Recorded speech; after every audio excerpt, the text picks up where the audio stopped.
In this video, we dive into the story of the infamous Black Country Ram Raid Gang, a ruthless crew that wreaked havoc across the West Midlands in 2020. Over the span of 6 months, this group of criminals pulled off 14 daring heists, stealing over £1 million, leaving chaos in their wake. With precision, power, and no fear, they took the region by storm. The gang's reign of terror began in January 2020. Their early crimes were small scale, but things quickly escalated. Their first major raid took place at a Subway shop in West Bromwich. Using a stolen Audi, they tore through CCTV systems before cracking open the safe and making off with the cash. That same night, they hit a garage on Penn Road in Wolverhampton, making off with high-value tools. Their modus operandi was simple but effective: hit multiple locations in rapid succession and disappear without a trace.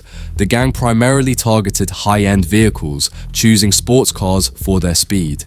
These weren't joyrides. Each car was carefully selected to provide the fastest escape possible. Once the job was done, they'd torch the cars or ditch them in remote locations to erase any evidence. The gang consisted of 4 men, all from the West Midlands, each contributing their local knowledge to make their heists more successful. Mark Lake, a heavily involved member of the gang, lived in West Bromwich, placing him firmly in the spotlight of the investigation. Alongside him was 45-year-old Dean Isett from Cradley Heath, a key player in the group. Darren Fitzpatrick, aged 38, from Idol, also played a vital role, while Nicholas Collins, 41, from Oldbury Road in West Bromwich, linked the group to several locations across the region. Together, they executed a series of bold and violent robberies across the Midlands. Their spree began on January 6, 2020, when they travelled to Stoke-on-Trent in a cloned car, stealing 2 Audis. They then drove the stolen cars back to the West Midlands. The next day, they used one of the stolen Audis to ram raid a Subway on Parsonage Street in West Bromwich, making off with a safe and destroying the CCTV cameras to cover their tracks. Over the following months, the gang's crime spree intensified. On January 19th, they committed an armed robbery at a shop on Castle Road West in Oldbury. 2 masked men wielding crowbars threatened the staff, forcing them to kneel while they smashed into a safe and made off with thousands of pounds. On January 22nd, they attempted to break into a cash machine at a shop on Washwood Heath Road in Birmingham, but were chased by the police, leaving tools behind as they fled. Their audacity continued to grow as they targeted a shop on Dibdale Road in Milkingbank, Dudley, on January 28th. Using a Jaws of Life tool, typically used by firefighters, they tried to blow up a cash machine using gas, though they failed to get to the money. By January 30th, the gang had targeted Carnock Hospital, attempting to steal from a cash machine, but the police arrived just in time. During their escape, they rammed a police car with a van, managing to get away. Their brutal methods continued with a ram raid at a shop on Lichfield Road in Walsall on February 1st. The entire front of the store was destroyed, but they were forced to abandon the job when the cash machine got caught on the wreckage. On March 6th, they struck at a shop on Warstone Lane in Wolverhampton, where they tried to drag a cash machine from the store. However, the strap snapped, forcing them to flee empty-handed. But one of their most dangerous moments came on April the 25th. It was a quiet afternoon when officers on patrol spotted a suspicious van near Junction 5 of the M6. The van matched the description of a vehicle linked to the robberies, so the officers decided to make their move. Blue lights flashing, they signaled for the van to pull over, but the driver had other plans. He floored the accelerator and sped off, kicking off a high-speed chase across the motorway. Behind the wheel was Mark Lake, one of the gang members who had been evading police for months. Instead of stopping when he saw the flashing blue lights, Lake slammed his foot on the accelerator. In a desperate attempt to escape, he veered sharply onto the slip road, performing a dangerous U-turn, heading the wrong way up a busy motorway. Drivers honked their horns, swerving to avoid the van as it barreled toward them, but Lake didn't stop there. He rejoined the motorway, this time on the wrong side of the road, speeding along the hard shoulder against oncoming traffic for half a mile. Chaos unfolded as vehicles swerved to avoid the van, their drivers barely managing to avoid disaster. The police car had no choice but to fall back for the safety of other road users. Eventually, Lake abandoned the van in a secluded area and made a run for it on foot. By the time officers caught up, he had vanished, leaving behind only the van. When police examined the vehicle, they uncovered a key piece of evidence. Scaffolding with straps had been welded to the chassis, a crude yet effective modification designed to rip cash machines out during the gang's raids. This discovery linked Lake and the gang to several crime scenes, providing crucial evidence of their destructive spree. The gang's methods were carefully planned, focusing on high-value targets and using force to gain entry. They relied on stolen or cloned vehicles to commit their crimes, traveling to Stoke-on-Trent in a cloned car to steal 2 Audis, which they then drove back to the West Midlands. Once in the area, they employed brute force, tools like crowbars and hydraulic cutting equipment to break into businesses quickly. A significant focus of their operations was stealing cash from ATMs and safes. In some cases, they attempted to blow up cash machines using gas canisters. The gang typically struck during the early hours when businesses were closed, minimizing the risk of immediate confrontation.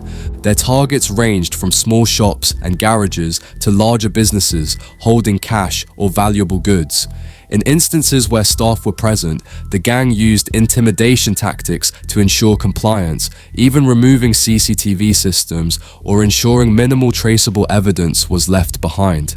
After completing a raid, the gang escaped swiftly in their stolen vehicles. At times, they abandoned tools and vehicles when police arrived, making it harder for law enforcement to immediately connect them to the crimes. The police investigation into the Midlands crime spree was a complex and intense effort. The gang used stolen vehicles, disguised their identities, and operated across multiple locations, making it difficult for detectives to connect the dots. The first breakthrough came from a botched attempt to steal a cash machine in Birmingham. When the gang fled, they left behind crucial evidence, tools, and a cloned car. This provided the first forensic leads. Using mobile phone records, police tracked the suspects' movements during the spree. GPS data from stolen vehicles and surveillance cameras at targeted locations further revealed patterns in their crimes. Footage from nearby businesses even captured glimpses of the gang's vehicles, which investigators cross-referenced meticulously. Another significant lead came when officers discovered a specially modified van during the pursuit of Mark Lake. The van, designed with welded scaffolding to rip out cash machines, had been abandoned after the dramatic chase.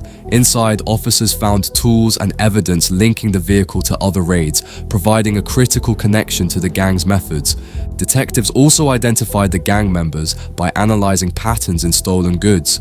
Items that had been sold on the black market were traced back to the locations the gang had targeted, with anonymous tips from the community further supporting the investigation.